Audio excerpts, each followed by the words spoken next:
May 22nd, 2011, Joplin, Missouri.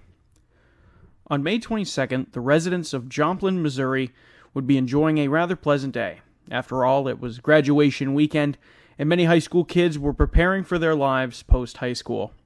However, that would all come to a screeching and terrifying halt. A large thunderstorm to the west was rapidly intensifying, multiple supercell thunderstorms merging together to create a large funnel cloud. As the storm headed towards Missouri, a tornado formed and rapidly strengthened to an EF5 right as it collided with Joplin. This tornado was one of the most deadly in recorded history, a monster gray wall of wind, rain, and power. The tornado would hit right down the heart of Joplin, and the devastation was unlike anything anyone had ever seen before. As the rain stopped and the debris of destroyed homes and businesses scattered the streets and fields of Joplin, stories began to emerge from the town of these angel-like beings that protected children during the times when they were the most vulnerable. Children all across town reported similar things without knowing that others had seen these beings dubbed the Butterfly People. Today on Unblurring the Unknown, we explore a terrible tragedy with a strange supernatural presence. Who were these angel beings dubbed the Butterfly People?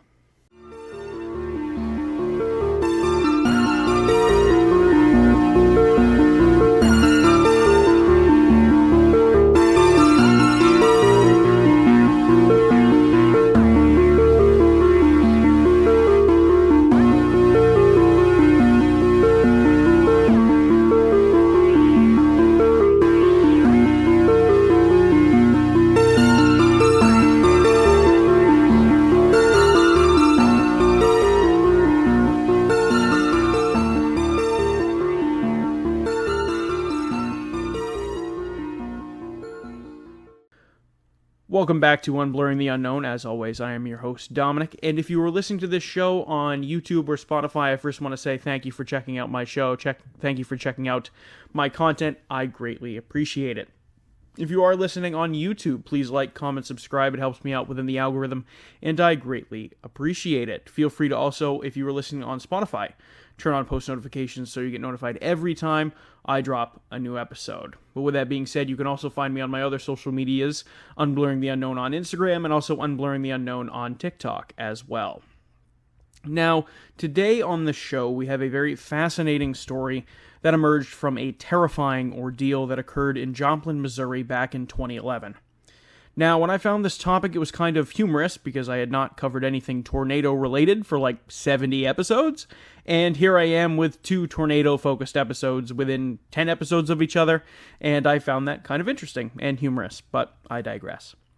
However, for today's episode, how it is all going to work is that I want to talk first about the events of May 22nd, 2011, and the events that kind of led up to this massive tornado coming through Joplin, and then discuss these stories that came out post-tornado about these angelic beings or butterfly people that the children of Joplin said that they saw during the tornado. And then after that, we will dive into some possible theories about what these beings could have been, or if in fact these were some type of example of hysteria or some other type of illusion created by the human mind. But with that all being said, let's talk about what happened in Joplin on that fateful day. In the following days leading up to the tornado, the National Weather Service was monitoring conditions that were possible for a tornado outbreak and severe thunderstorms all throughout the central U.S. This was actually not uncommon for this time of the year. However, the tornado that would end up hitting Joplin would just be one of many that would hammer the central U.S. for a span of a few days during May. Just a month prior, the states of Alabama, Tennessee, and Mississippi, where over 175 tornadoes would hit those 3 states over a 3-day period. Now, as it approached May 22nd, the National Weather Service released the day prior that conditions had worsened, with now a 10% chance of a major tornado possibly forming in between Missouri and Illinois. However, by all accounts, the chance for there to be a serious tornado was farther to the north, in Illinois, not in Missouri. Up to this point, all accounts were pointing to Missouri, especially southern Missouri, where Joplin is, to be spared by any sizable tornado. However, that would not be the case. In the build-up to the afternoon of the 22nd, separate supercell storms would begin to form over Oklahoma and Kansas, and a tornado warning would be released to the area of Joplin, Missouri, and the surrounding area at 1:30 p.m. Again, this is now where it started to become serious. However, with a tornado warning, these aren't guarantees that anything is going to happen, and by all accounts, no panic had fully set into anyone in the area of Joplin quite yet. Then, an emergency alert service announcement would go out in Joplin shortly after 1:30 p.m., and more supercell storms would continue to develop, they would continue to merge, and a storm system towards the west of Joplin would rapidly intensify, and a tornado warning would be issued as rotation within the storm would develop and would be monitored by the local weather service. Now, this would be in the early evening of May 22nd.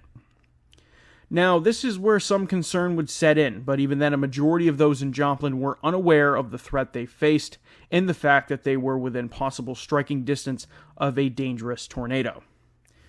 At 5:17 p.m., another warning was issued again for Joplin. This is where now the National Weather Service and other local weather stations were monitoring the supercell storm and the fact that rotation had started to be seen within this storm. It was inevitable that a tornado was going to touch down at this point. It was just a matter of where it would touch down. This is when a majority of those living in Joplin knew a tornado was coming. Some reports stated that some people had as little as 15 minutes to prepare for the impending storm, and that is an impossibly short period of time to prepare. Shortly after this, a tornado would touch down outside of Joplin. Reports of the tornado having multiple vortexes would be reported shortly after the touchdown.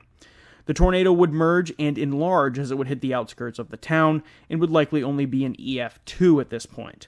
The Joplin tornado would be a rain-wrapped wedge-style tornado, meaning that the tornado was hidden within the rain clouds, making it incredibly hard to see and very dangerous. It would kind of basically at this point, and through its entire tenure going through Joplin, look like a giant gray wall, and it kind of just looks like a giant rainstorm. Now, this would make the tornado virtually unseen, incredibly dangerous because people wouldn't be able to see the tornado until it was practically right on top of them.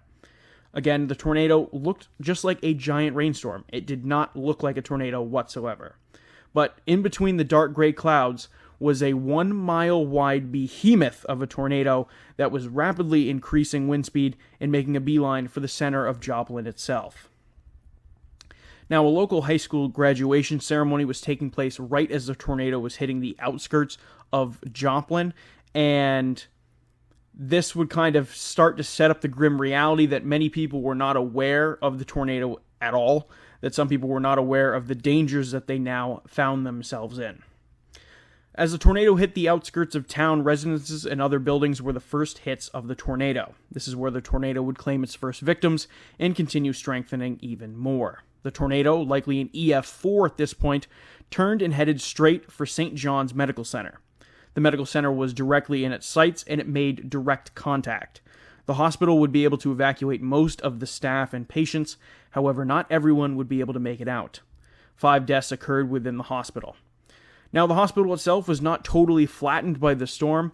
However, the tornado was so strong and the wind speeds were so fast, it actually managed to tilt the entire foundation of the hospital itself. Now, by 5:44 p.m., this twister continued to move downtown, and at this point, it would strengthen into an EF5, the highest possible rating and the highest, the dangerous tornado, the most dangerous tornado is the EF5, and at this point, it would cap out at an EF5. At this point, the tornado made a beeline for Joplin High School. Thankfully, the high school graduation I just mentioned was not held at the high school itself, but rather a college 3 miles to the north. Now, the tornado would also make direct contact with Joplin High School, completely destroying it, and there would end up being 1 fatality in the parking lot of the high school.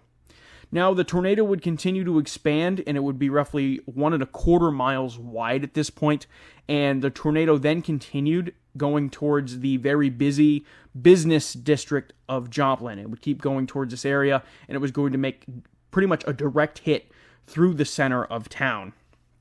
Now, this twister would hit the business district with full force, and many businesses were completely flattened, such as a Home Depot, an AT&T, and a Pizza Hut. Now, once going through the business center of Joplin and leveling everything in its path, the tornado would continue towards the interstate and then weaken. It would pass over the interstate and then slowly go into farmland and fields, and eventually it would dissipate. Now, at this point, even though the tornado was over, the grim reality for the residents of Joplin now set in.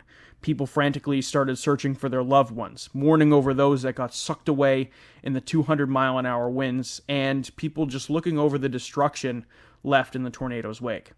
Buildings were now non-existent.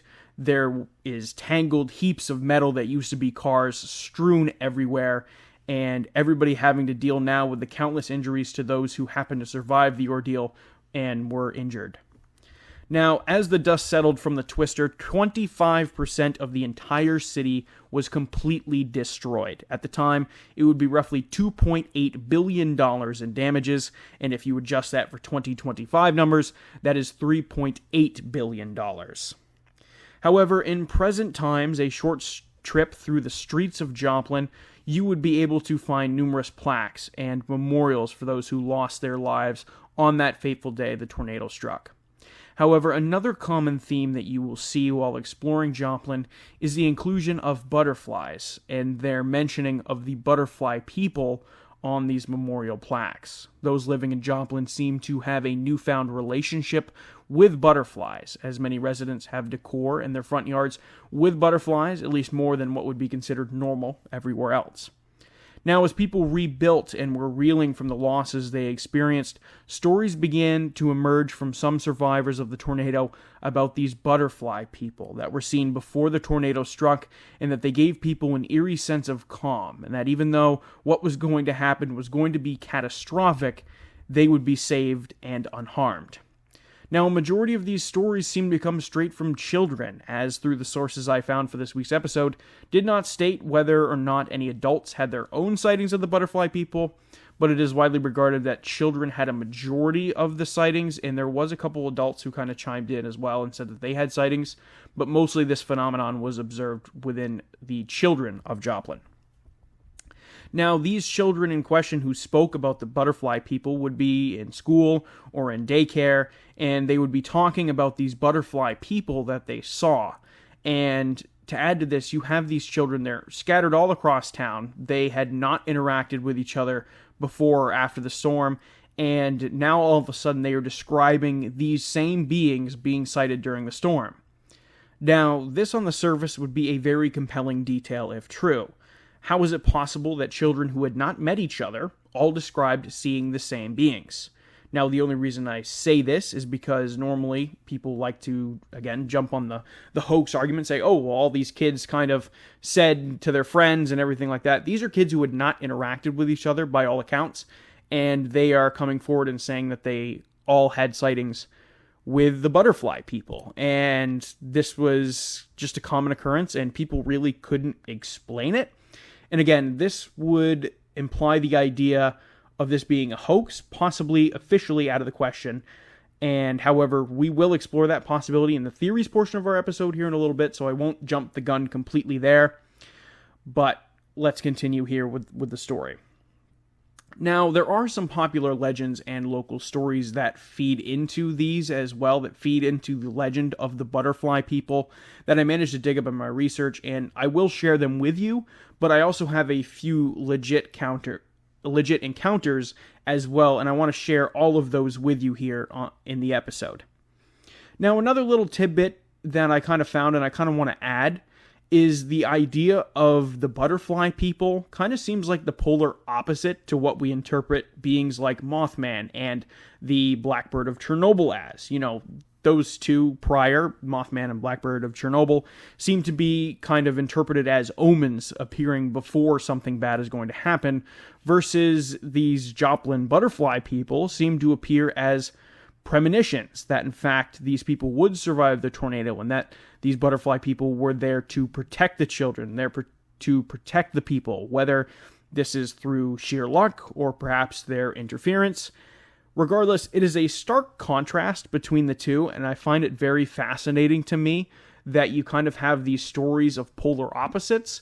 And when I started doing research, people kind of grouped them together and said that, okay, maybe they are affiliated with each other. What if this happens to be, the butterfly people happen to be some type of supernatural entity, and obviously Mothman happens to be his own, he or she or its own supernatural entity. Maybe they have interacted with each other. Maybe they kind of exist within the same plane. Who knows?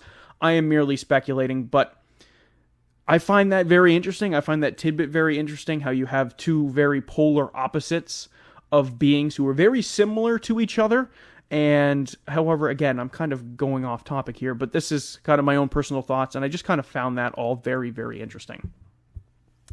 Now, the very first legend that seems to get spread around about the butterfly people involves a mother and her 4-year-old daughter. Now, the mother and her 4-year-old daughter, according to local legend, were fleeing from the tornado, and they would leave their car behind. Now, as they ran from the tornado, they could see their car get picked up and hurled in the air towards the two of them. The mother would shield her daughter, however, the car would never hit the two of them. To which her daughter said, "Weren't they pretty?"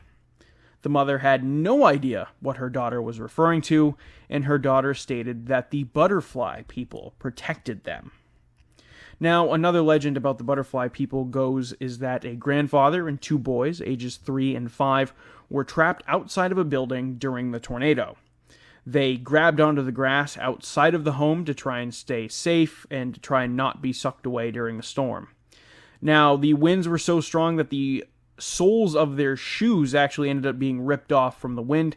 However, the 3 of them would be kept safe during the storm, because afterwards the kids would claim that the butterfly people kept them safe during the storm and that they saw them. Now, at neither point in these 2 stories did the adults ever say they saw the butterfly people. It was only the children. Now, these are just supposed legends.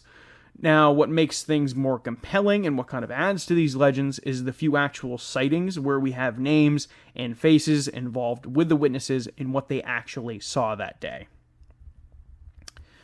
Emily Huddleston was leaving the high school graduation ceremony of a family member on the day of May 22, 2011, when the tornado struck Joplin. She was 14 years old during the tornado, and in an effort to try and flee the tornado, her and her family's car was lifted clear off the ground by the tornado and launched nearly 2 blocks away. A piece of debris flew into her car and lodged into her leg. Now, after the incident, she describes that butterflies seemed to have a natural draw to her, as they would seem to land on her and she would not be able to get them to leave. Now, during an interview she did after the tornado with a local TV station, Emily Huddleston recalls feeling the presence of a hand touching her during the time of the tornado and feeling the overwhelming feeling of calm. That no matter what happened next during this tornado and whatever happened, that she would be okay. And she had that feeling, and she felt that hand touch her on her shoulder, and that feeling of, okay, whatever's going to happen, I'm going to be okay. And this is kind of observed in this other sighting as well. Lage Grigsby and Mason Lillard went with their grandparents to Home Depot when the tornado formed. While Lage, Mason, and their grandmother were in the car in the parking lot while their grandfather would go into the store, Home Depot, to grab a few things. The tornado would strike, and as it was going down the business district of Joplin where the Home Depot was located. Now, the tornado rapidly approached, but seeing nowhere to possibly flee to, their grandmother would instruct the kids, Lage and Mason, to pray on the floor of the car. Their car would take a direct hit from the twister and be thrown across the parking lot by this tornado while their grandfather was still inside Home Depot. Lage would actually be thrown from the vehicle, and Mason would be trapped inside of the car from a metal rod being impaled in her arm. Now, just before the tornado hit, Mason recalled the feeling of a hand touching her shoulder just before the tornado hit, and recalled seeing the apparitions of 2 angels, one with brown hair and the other with blonde hair. Mason said she knew God was with her, and that through whatever would happen, she would be okay. Now, Lage, on the other hand, would barely survive the ordeal and would be presumed dead until he was discovered still barely alive in the morgue. He would undergo 6 hours of life-saving surgery, and he would be partially paralyzed post-accident. The grandfather would leave the Home Depot after the tornado hit and would only be able to identify the wreckage of their vehicle through the license plate, as the car was now merely a twisted, tangled mess of metal after the tornado hit. Now, everyone managed to survive this ordeal, but many others did not have that same fate. But the idea of being visited by butterfly people, or according to Mason, angels visiting them and assuring them that they would be okay, is a very strange account. Neither Lage and Mason's grandfather or grandmother said they saw any strange angel-like apparitions. This phenomenon, from all accounts, seems very solely focused on children and them being able to see these beings, and that we can't seem to explain. Other accounts of seeing these butterfly people describe them as bright white lights, people with butterfly-like wings, angel-like apparitions like Lage and Mason saw, and even just giant butterflies. Now, the Joplin Child Trauma Center, established after the tornado, started documenting a lot of these accounts, as dozens of children from all over the city claimed to see what they could not fully explain, just that they felt protected from whatever these butterfly people were. Now, that kind of concludes the story portion of the episode, and now let's dive into a couple theories that we have. Now, I think there's really two really big ones, and we are going to go into both of them, kind of go over my own personal thoughts as well, kind of jumped in there. And yeah, let's dive into some theories. Now, this first theory is titled Real Angels, and that this is the idea that these butterfly people are actually angels, and that they are guardian angels protecting these children from harm's way.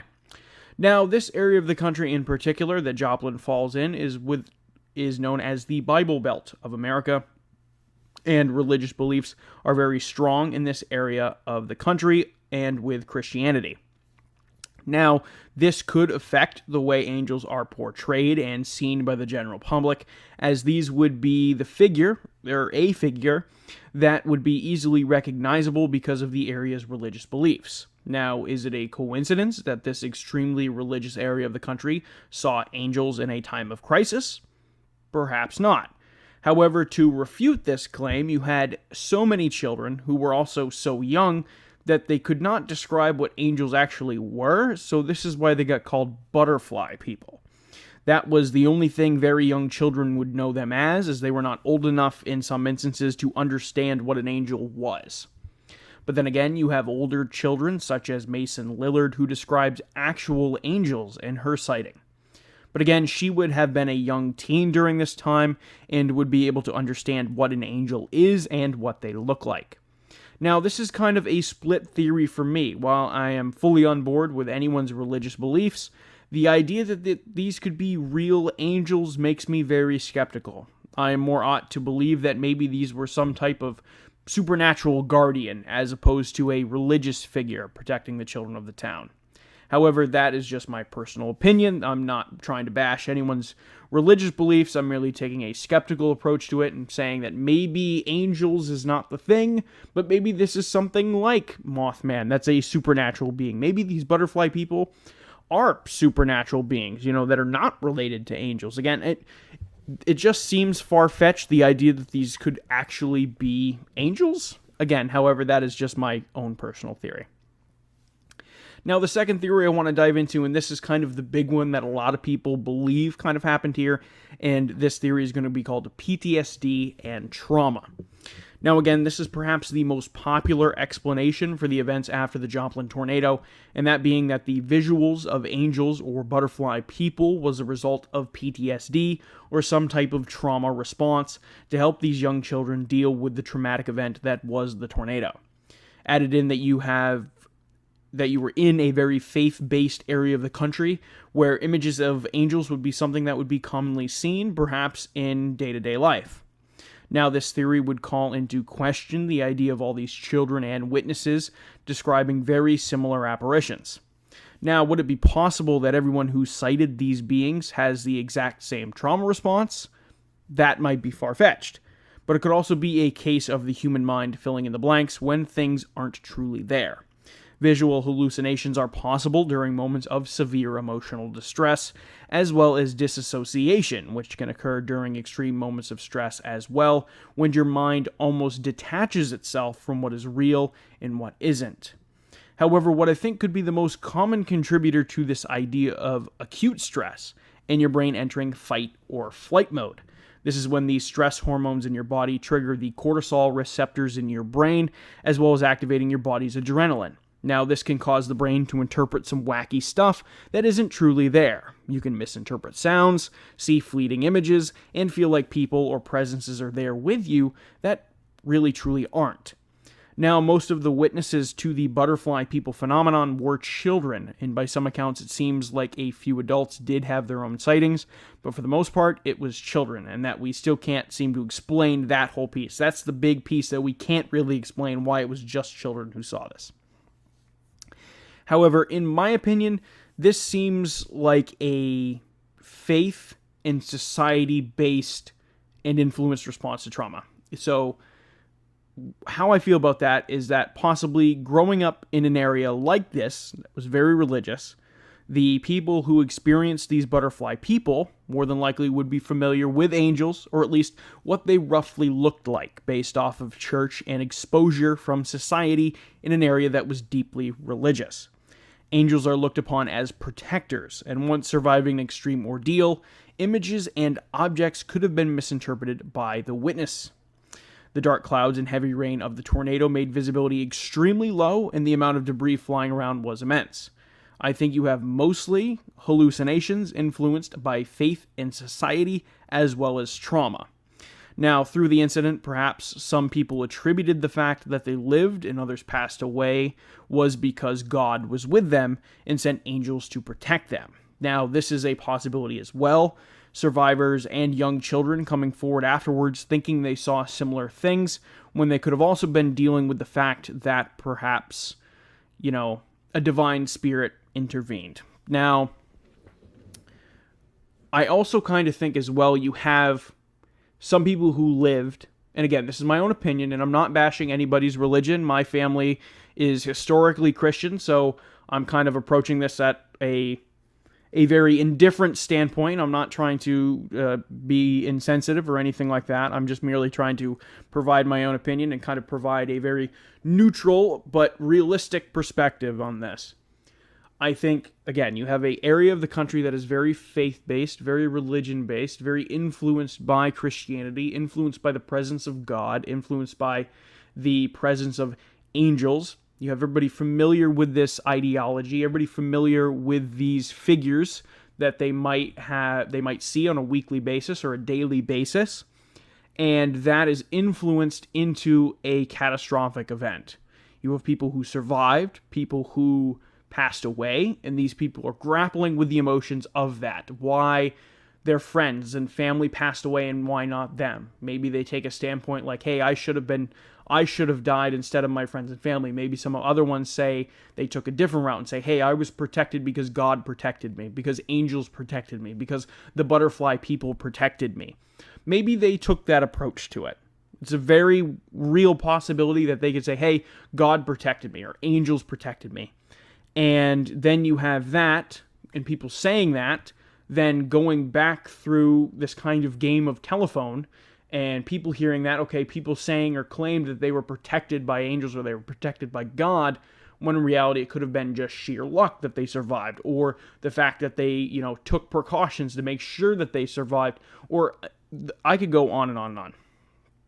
But I think, honestly, you have children as well who are influenced by the society that they're in. Maybe they claim to see something or they thought they saw something that wasn't actually there and it was influenced as something different. Again, some people claim that children seem to have an affinity for the supernatural as opposed to adults. They claim that children can see more. They can see maybe a third plane that adults cannot see. Who knows? I'm merely speculating here. But overall, I'm not 100% sure what happened in Joplin in the events of May 22nd, 2011. And the tornado itself is just an eternal reminder of how destructive Mother Nature can truly be And again, do not take my personal opinions as being insensitive or dogging religion by any means. I am merely being skeptical, providing my own opinion, and merely trying to explain my reasoning and come up with a skeptical approach as to what the butterfly people were. Now, again, perhaps they truly were angels protecting the children of Joplin, and it would be such a fascinating story if these truly were angels protecting children the day of the tornado. I think that'd be very, very cool. That'd be very fascinating. And, I love the supernatural. I love the mysteries that the supernatural holds. However, my personal opinion, again, I think that a lot of this was kind of the human brain playing tricks on people, and that being influenced by the society itself, the religious society that they were in, and basically, these children hearing these things and then saying, oh, hey, I think I saw something, or whatever it may be. Again, I'm not 100% sure. My own personal feelings is that these were hallucinations, even though it was children. I think they were hallucinations from these children trying to find ways to grapple with the loss of their loved ones, to grapple with the loss of other things in their life as well. And they just naturally go to a religious perspective because that's what they know. Young or not, they are exposed to it. They do see those things. And even though they can't fully describe what an angel is, if they're going to church every Sunday, if they're hanging around with their friends that are religious, they probably see angels and they know what God is, or they know what the concept of God is.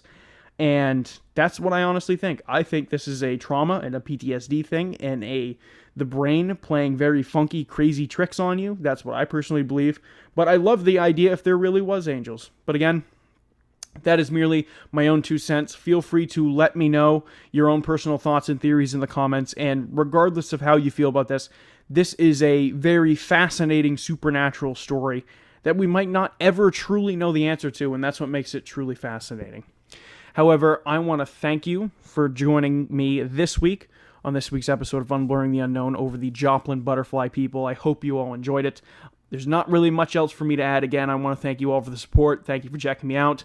Been a little inconsistent on episode uploads. I've just had a crazy, crazy summer. Obviously, this is a hobby for me that I'm very passionate about. So a lot of times I get caught up with my adult job and my adult bills and my adult things to do. So I appreciate the support regardless. And feel free, again, advertise me if you like this show. Send it to your friends. Talk about your family. The next time you go over and you see your parents, or you hang out with your family, or you go to vacation or family reunion, say, hey, I listened to this really cool podcast. It's called Unblurring the Unknown, and Dominic, he's the host. He's great. Plug me in there. I appreciate the support. I appreciate the verbal marketing. It is great. It helps me out. It exposes me to the world and more people who might love the show. And feel free to do that for me. I greatly appreciate it, and it means the world. And again, thank you all for listening this week, tuning in this week, and supporting me so far along this journey. But again, I want to thank you all for tuning into this week's episode, and I will see you all on the next one.